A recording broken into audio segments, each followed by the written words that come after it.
ప్రభునందు ప్రియమైనటువంటి దేవుని బిడ్డలారా, ప్రార్థన ఛానల్ యొక్క వీక్షకులైనటువంటి మీ అందరికీ ప్రభు అయినటువంటి యేసుక్రీస్తు నామంలో నా నిండు వందనాలు తెలియజేస్తూ ఉన్నాను. మరి ఈరోజు దేవుని యొక్క వాక్యాన్ని మనము ధ్యానం చేద్దాము. పరమగీత గ్రంథములో నుండి 3వ అధ్యాయము 11వ వచనాన్ని మనం చదువుకుందాం. ఇక్కడ రాయబడిన మాట ఏంటంటే, సియోను కుమార్తెలారా వేంచేయుడి, కిరీటము ధరించిన సొలొమోను రాజును చూడుడి. వివాహ దినమున అతని తల్లి అతనికి పెట్టిన కిరీటమును చూడుడి. ఆ దినము అతనికి బహు సంతోషకరము. చిన్న ప్రార్థన చేసుకుందాం. పరిశుద్ధుడు అయిన తండ్రి, నీకు స్తోత్రాలు. చదివినటువంటి వాక్య భాగాన్ని దీవించి నీరు కట్టి పాలింప చేయండి ప్రభువా, నీకు వందనాలు. తండ్రి, నీకే స్తోత్రాలు చెల్లిస్తున్నాము. ఈ వాక్యములో ఉన్నటువంటి సారాంశాన్ని మాకు బోధించి మా ఆత్మీయ జీవితాలకు మేలు దయచేయండి. నన్ను నీ ఆత్మతో అభిషేకించి వాడుకొనమని యేసు నామములో ప్రార్థిస్తున్నాము తండ్రి, ఆమేన్. మరొకసారి మీ అందరికీ నా నిండు వందనాలు తెలియచేస్తూ ఉన్నాను. అయితే ఈ పరమగీత గ్రంథంలో అక్కడ ఉన్నటువంటి యెరూషలేము కుమార్తెలు అంటూ ఉన్నారు. ఏమంటున్నారంటే, సియోను కుమార్తెలారా వేంచేయుడి, అలాగే కిరీటము ధరించిన సొలొమోను రాజును చూడుడి. వివాహ దినమున అతని తల్లి అతనికి పెట్టిన కిరీటమును చూడుడి. ఆ దినము అతనికి బహు సంతోషకరము అని చెప్పానని అంటున్నాడు. ఇక్కడ సొలొమోను అని చెప్పానంటే భూలోక సంబంధమైనటువంటి దావీదు కుమారుడైనటువంటి సొలొమోను గురించి కాదు. ఒకవేళ అదే అయితే ఆ సొలొమోను గురించి రాసి ఉంటే ఆ సొలొమోను ఏమని రాసేవాడంటే, వివాహ దినమున నేను ధరించినటువంటి కిరీటమును చూడండి, నా తల్లి నాకు పెట్టినటువంటి కిరీటాన్ని చూడండి అనేవారు.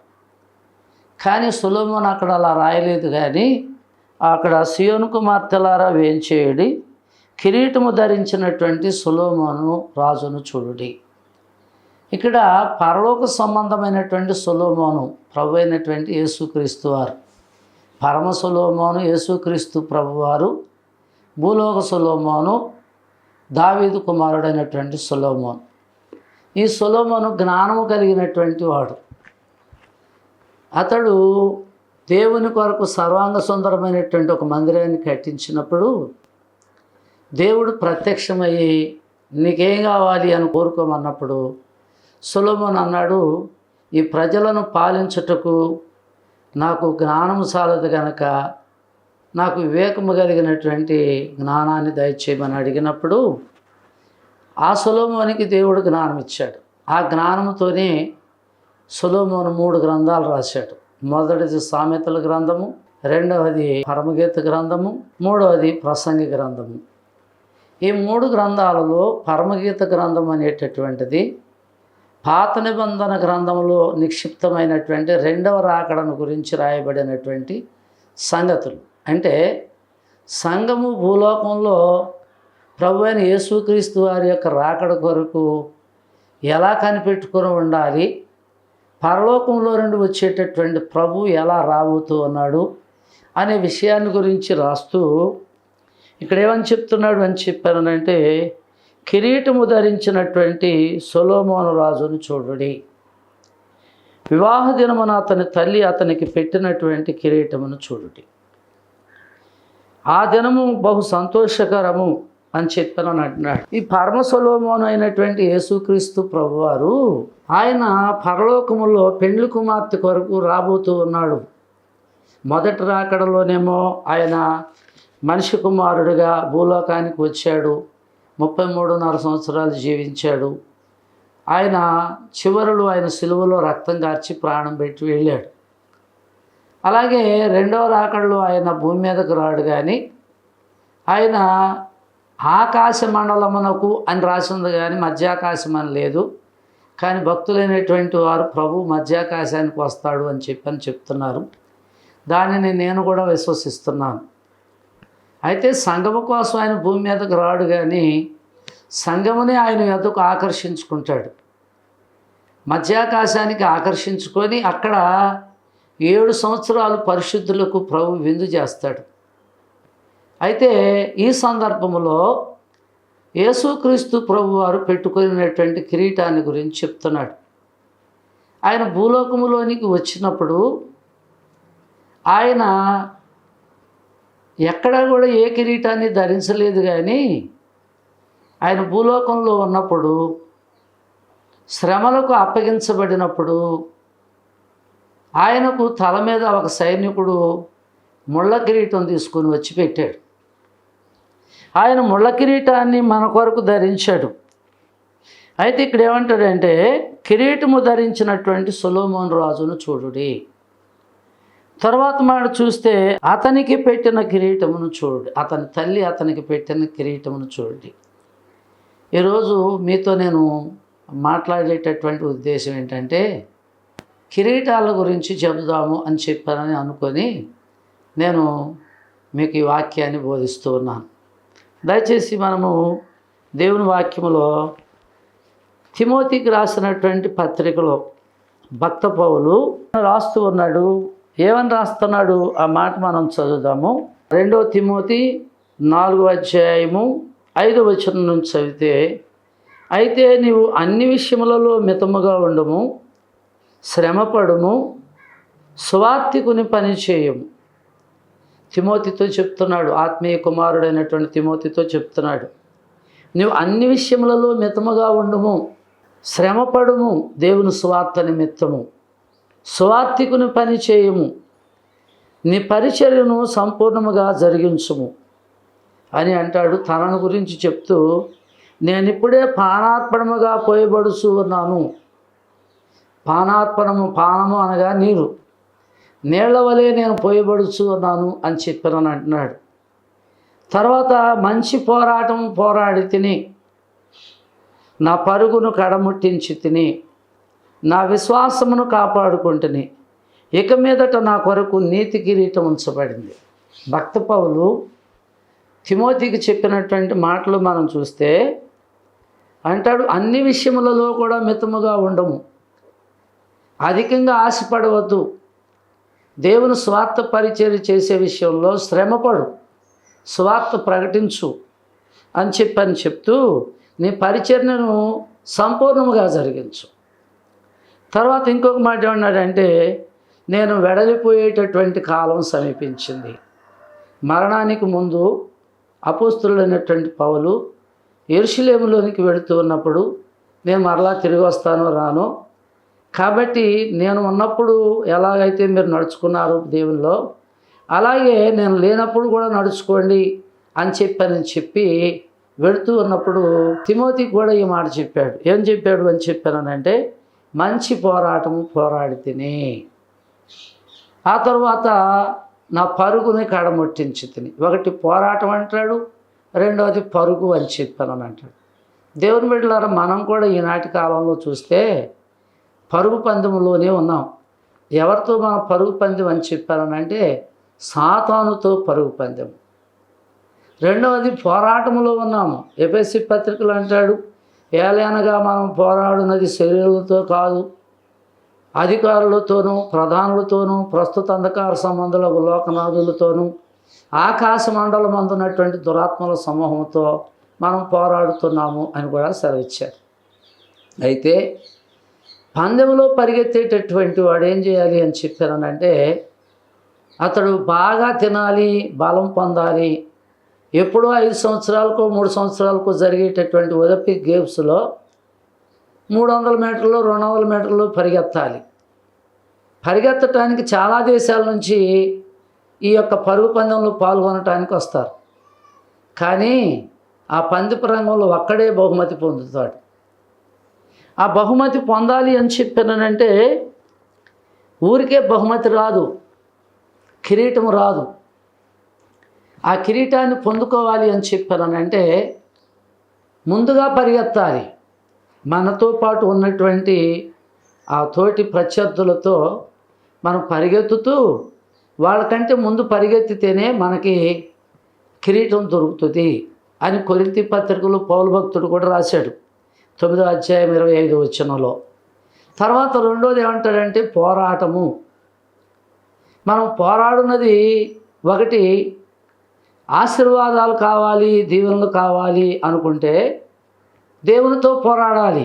యబ్బోకు రేవు దగ్గర యాకోబు దేవునితో పోరాడి దేవుని యొక్క ఆశీర్వాదాలను ఎలా సంపాదించుకున్నాడో అలా పోరాడాలి. రెండవది మనం పోరాడేది కంటికి కనబడే వారితో కాదు, కానీ కంటికి కనబడని వారితో మనం పోరాడుతూ ఉన్నాం. వారెవరు అని చెప్పానంటే అధికారులు, ప్రధానులు, ప్రస్తుత అంధకార సంబంధులకు లోకనాథులు, ఆకాశ మండలం మందు ఉన్నటువంటి దురాత్మల సమూహంతో మనం పోరాడుతూ ఉన్నాం. వాడు పోరాడుతూనే ఉంటాడు, కానీ వాడు ఓడిపోతూనే ఉంటాడు. మళ్ళీ సిగ్గు లేకోకుండా మళ్ళీ వచ్చి మన మీద పోరాడుతూ ఉంటాడు. ఎప్పటి వరకు ఈ పోరాటం కొనసాగుతుందంటే మన ఒంట్లో ప్రాణం ఉన్నంత వరకు మన పోరాటం కొనసాగుతూనే ఉంటాడు. అనేక మార్లు ఓడిపోతూ ఉంటాడు, వెళ్ళిపోతూ ఉంటాడు, మళ్ళీ వస్తూ ఉంటాడు, మళ్ళీ కలబడుతూ ఉంటాడు.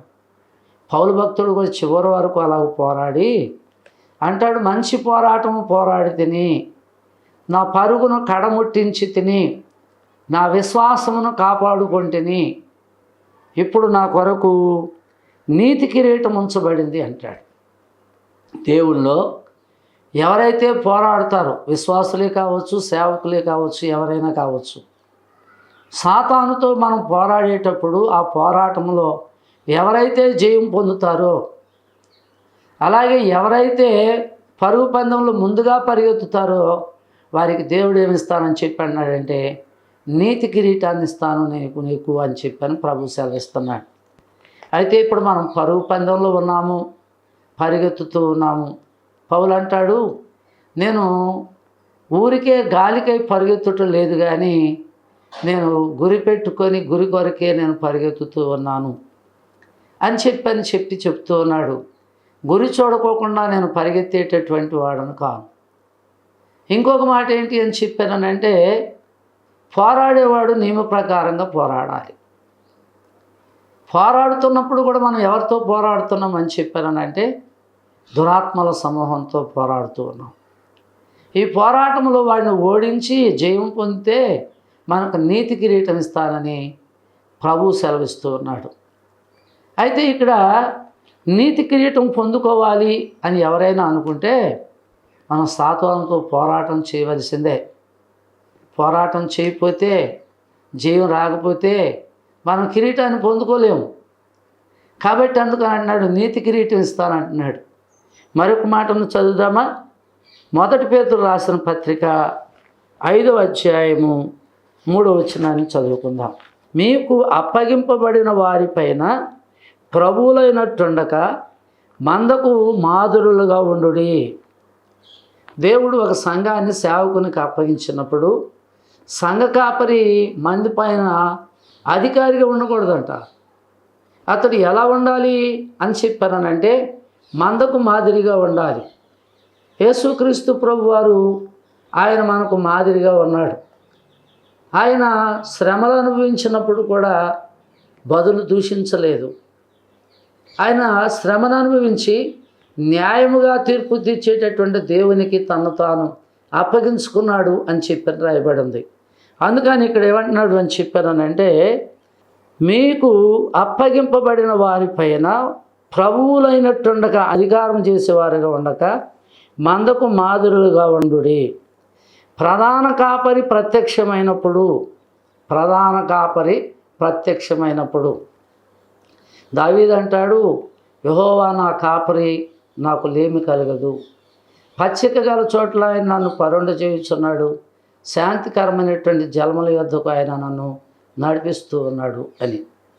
అయితే యేసుక్రీస్తు ప్రభు వారు ఆయన 10వ అధ్యాయంలో యోహాను సువార్తలో అంటాడు, నేను గొర్రెలకు మంచి కాపరి గొర్రెల కొరకు ప్రాణం పెడతాడు. కాబట్టి గొర్రెల కొరకు నేను ప్రాణం పెట్టడానికి వచ్చాను. అంటే గొర్రెలంటే ఎవరు? 100వ దావీదు కీర్తనలో రాస్తాడు, 95వ కీర్తనలో రాస్తాడు. ఏమైనా రాస్తాడంటే మనము ఆయన వారము, ఆయన మేపు గొర్రెలము. యేసుక్రీస్తు ప్రభు వారు ఆయన యందు విశ్వాసం ఉంచిన ప్రజలకి గొర్రెలు అని ఎందుకు పేరు పెట్టాడంటే యేసు ప్రభు వారు సాధుత్వము కలిగిన వాడు, అనగా సాత్వికమైన మనసును అలాగే దీన మనసును కలిగి ఉన్నటువంటి వాడు. నేను సాత్వికుడను దీన మనసు గలవాడను అని చెప్పానని ప్రభు సెలవిస్తున్నాడు. అయితే మనం కూడా ఎలాగ ఉండాలి అని చెప్పానంటే సేవకులైనటువంటి వారు, మన దగ్గరకు ప్రార్థనకు వచ్చేటటువంటి విశ్వాసులకు కానీ, నువ్వు సేవ చేసేటటువంటి గ్రామంలో ఉన్నటువంటి ప్రజలకు కానీ ఎలా అనిపించాలి, ఎలా ఉండాలి అని చెప్పానంటే పాస్టర్ గారంటే ఇలా ఉండాలిరా అన్నట్లుగా ఉండాలి. ముఖ్యంగా సేవకులైనటువంటి వారు తన యొక్క సాక్ష్యాన్ని జాగ్రత్తగా కాపాడుకోవాలి. సాక్ష్యాన్ని జాగ్రత్తగా కాపాడుకొని మనం దేవుని సేవ చేస్తే ఆ సేవ వర్ధిల్లుతుంది. చాలామంది సాక్ష్యాన్ని కోల్పోతున్నారు. సాక్ష్యాన్ని కోల్పోయే వారిగా ఉండకూడదు, సాక్ష్యాన్ని కాపాడుకునే వారిగా ఉండాలి. అలాగే సంఘానికి మాదిరిగా ఉండాలి. నేను ఒకసారి ఒక సంఘటన చూశాను. ఒక చిన్న గొర్రెల మంద ఉంది ఒక గొర్రెల కాపరికి. ఆ గొర్రెల కాపరి ఆ మందను తోలుకొని వెళ్తున్నప్పుడు చిన్న సందులో గుండా ఆ గొర్రెలు వెళ్ళవలసి వచ్చింది. అతనికి ఎందుకు వచ్చిందో తెలియదు, కానీ ఒక ఆలోచన వచ్చి వాటికి ముందుగా వెళ్ళి ఆ సందులో కర్ర ఒకటి అడ్డంగా పెట్టి దాని మీద గుండా గొర్రెలు చూస్తూ ఉండగా ఆ కాపరి దూకి వెళ్ళాడు. ఆ తర్వాత అతడు దూకి వెళ్ళిన తర్వాత ఫస్ట్ వచ్చినటువంటి గొర్రె దూకింది, తర్వాత రెండవ గొర్రె దూకింది, ఆ తర్వాత గొర్రెలన్నీ దూకటం మొదలుపెట్టినాయి. ఈ కాపరి కర్ర తీసేసాడు. కర్ర తీసేసినా కానీ ఆ గొర్రెలు ఆ తిన్నగా వచ్చిన తర్వాత దూకుతున్నాయి. కారణం ఏంటో తెలుసా? ఒకటి కాపరి దూకాడు, రెండవది ముందున్న గొర్రె దూకింది, తర్వాత గొర్రె దూకింది. అలాగే ఇక్కడికి వచ్చేపాటికి ఏదో అడ్డం ఉందని చెప్పి అన్ని గొర్రెలు కూడా దూకుతున్నాయి. అందుకే ప్రభువు దేవుని ప్రజలైనటువంటి వారికి, అనగా విశ్వాసులైనటువంటి వారికి ఏం పేరు పెట్టాడు అని చెప్పారంటే గొర్రెలు అని పేరు పెట్టాడు. అందుకని యోహాను సువార్త 10వ అధ్యాయంలో ప్రభు అయిన యేసుక్రీస్తు వారు కూడా నేను గొర్రెలకు మంచి కాపరిని అని చెప్పానని అంటాడు.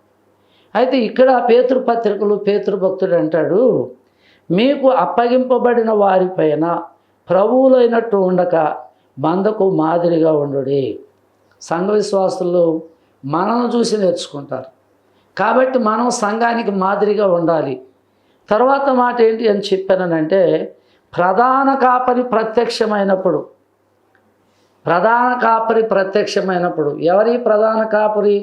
ప్రభు అయిన యేసుక్రీస్తు వారే. ఆయన ప్రత్యక్షమవుతాడు. ప్రత్యక్షమవుట అంటే కనబడుట. ఆగమనము అని చెప్పారంటే దిగివచ్చుట. ఆయన రేపు మధ్యాకాశంలో మనకి ప్రత్యక్షం అవుతాడు, మహిమతో ప్రత్యక్షం అవుతాడు. ఆ ప్రత్యక్షమైనప్పుడు ఆయన ఏం చేస్తాడు అని చెప్పారంటే మనకు మహిమ కిరీటాన్ని ఇస్తాడంట. ఆ మహిమ కిరీటాన్ని పొందుకోవాలి అంటే మనం ఏం చేయాలి అని చెప్పారంటే మందకు మనము మాదిరిగా ఉండాలి, కానీ మందకు మనము కాపరిగా ఉండకూడదు.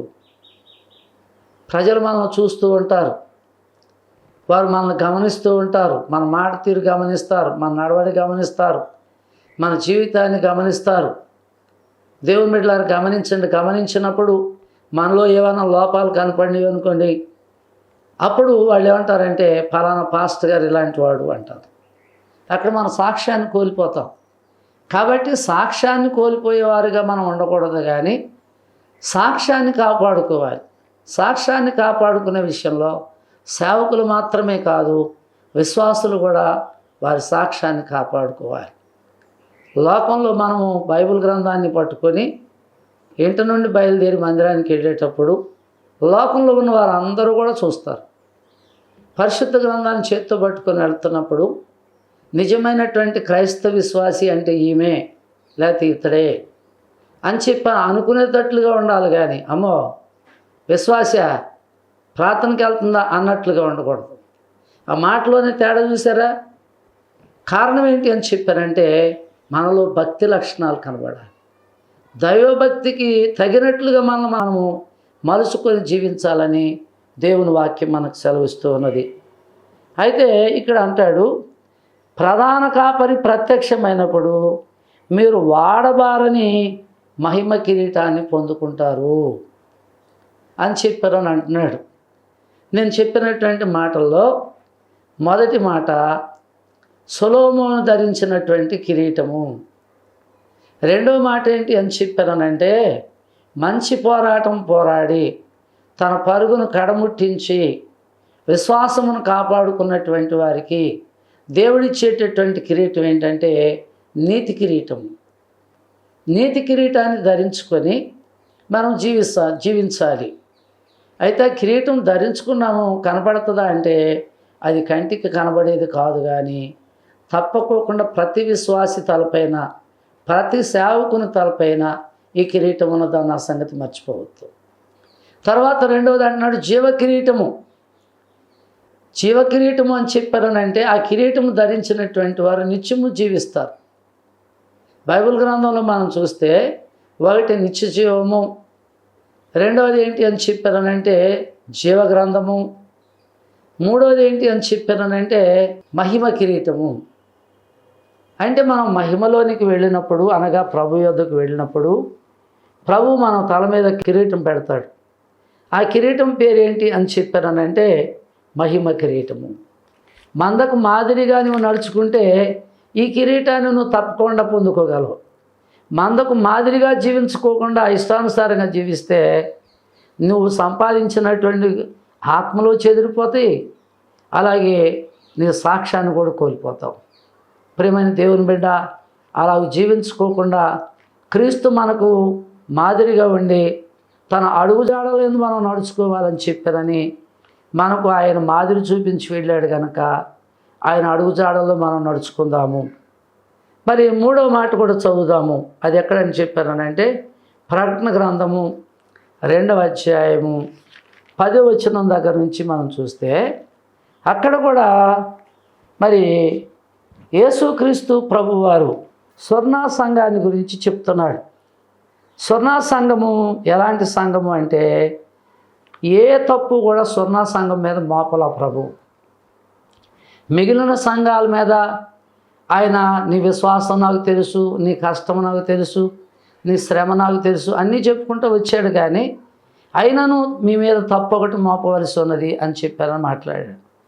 కానీ ఇక్కడ స్వర్ణ సంఘంతో ఏమంటున్నాడు అని చెప్పారనంటే నేను నీ శ్రమను నీ దరిద్రతను నేను ఎరుగుతును, అయినను నువ్వు ధనవంతుడివే. అంటే క్రీస్తులో నువ్వు ధనవంతుడవు. తాము యూదులమని చెప్పుకొనుచు యూదులు కాక సాతాను సమాజపు వారి వలన నీకు కలిగిన దూషణ నేను ఎరుగుతును. నీవు పొందబోవు శ్రమలకు భయపడకు. నేటి కాలంలో శ్రమలు మరి ఉన్నాయి, క్రైస్తవులకు శ్రమలు ఉన్నాయి. అయితే మనం చూస్తే గత దినాలలో మనము ఆ యొక్క ఉత్తరప్రదేశ్లోనో, ఛత్తీస్గఢ్లోనో, లేకపోతే అస్సాంలోనో, లేకపోతే మహారాష్ట్రలోనో ఇలాంటి చోట క్రైస్తవులకు శ్రమలు వస్తున్నాయి. కానీ ప్రస్తుత కాలంలో చూస్తే తెలుగు రాష్ట్రాల్లో ఉన్నటువంటి క్రైస్తవులకు కూడా శ్రమలు వస్తున్నాయి. కానీ ఆ శ్రమల గురించి ప్రభు ఏం చెప్తున్నాడు అని చెప్పానంటే నీకు మరి శ్రమ కలుగుతుంది, అయితే నువ్వు భయపడొద్దు అని చెప్పాను అంటున్నాడు 10వ వచనంలో. ఇదిగో మీరు శోధింపబడినట్లు అపవాది మీలో కొందరిని చెరసాలలో వేయింపబోవచ్చు ఉన్నాడు. 10 దినములు శ్రమ కలుగును, మరణం వరకు నమ్మకంగా ఉండు. ఎప్పటి వరకు? మరణం వరకు నీవు నమ్మకముగా ఉండము, నేను నీకు జీవ కిరీటం ఇస్తాను. ఏ కిరీటం ఇస్తానంటున్నాడు? జీవ కిరీటము. ముందేమంటున్నాడు? మంచి పోరాటం పోరాడి పరుగును కడముట్టించి విశ్వాసాన్ని కాపాడుకున్న వారికి నీతి కిరీటము. రెండవది మందకి మాదిరిగా ఉన్నటువంటి వారికి ప్రధాన కాపరి ప్రత్యక్షమైనప్పుడు మహిమ కిరీటాన్ని ఇస్తాను అన్నాడు. మూడవది ప్రకటన గ్రంథం 2వ అధ్యాయంలో స్వర్ణ సంఘాన్ని గురించి ఏం చెప్తున్నాడంటే నీకు శ్రమ కలిగినా కూడా నువ్వు భయపడవద్దు. ఇదిగో మీరు శోధింపబడినట్లు అపవాది మీలో కొందరిని ఆ యొక్క శోధనలోనికి పెట్టబోతున్నాడు. అయితే మీలో కొందరు చెరలో వేయించబడిపోతున్నాడు. 10 దినములు మీకు శ్రమ కలుగును, మరణము వరకు నమ్మకముగా ఉండము. మనం చనిపోయే వరకు కూడా నమ్మకంగా ఉంటే ప్రభు మనకేమిస్తున్నారని చెప్పాడంటే నేను నీకు జీవ కిరీటం ఇస్తాను. స్వర్ణ సంగమా, నువ్వు కానీ అలాగూ జీవిస్తే నీకు జీవ కిరీటం ఇస్తాను అని చెప్పారు అంటున్నాడు. అయితే ఇక్కడ ఒక మాటను మనం గమనిస్తే, సొలొమోను ధరించినటువంటి కిరీటము మరి సువర్ణ కిరీటమే కానీ ఈ సొలొమోను ఎవరు అని చెప్పారంటే ప్రభు అయిన యేసుక్రీస్తు వారు. ఈ యేసుక్రీస్తు వారు మన పాపముల నిమిత్తము, మన దోషముల నిమిత్తము ఆయన కల్వరి సిలువలో వ్రేలాడి రక్తము చిందించి ఆయన మన కొరకు ఆయన సిలువలో చనిపోయాడు. ఆయన సిలువకు ఎక్కబోయే ముందు ఆయనను ఒక సభలోనికి తీసుకొని వెళ్ళి, పిలాతు మీ రాజును మీ చేతులకు అప్పగిస్తున్నాం, మీ ఇష్టం వచ్చినట్టు చేసుకోండి అని చెప్పానని పంపించేసిన తర్వాత ఆ యూదులందరూ కూడా యేసు ప్రభు వారిని ఒక స్థలానికి తీసుకొని వచ్చి ఆ స్థలములో ఆయన తలపైన ముళ్ళ కిరీటం పెట్టారు. ఆ ముళ్ళ కిరీటం ఎవరి కొరకు ధరించాడు అని చెప్పారనంటే, నీ కొరకు, నా కొరకు, మనందరి కొరకు ఆయన ముళ్ళ కిరీటాన్ని ధరించాడు. ముళ్ళ కిరీటం ఏమో ఆయన ధరించి ఆయన నీతి కిరీటాన్ని, మహిమ కిరీటాన్ని, జీవ కిరీటాన్ని, అక్షయ కిరీటాన్ని, ఈ కిరీటాలను దేవుడు మనకి ఇవ్వటం కోసమని ఆయన సిలువలో ఆయన ముళ్ళ కిరీటాన్ని ధరించాడు.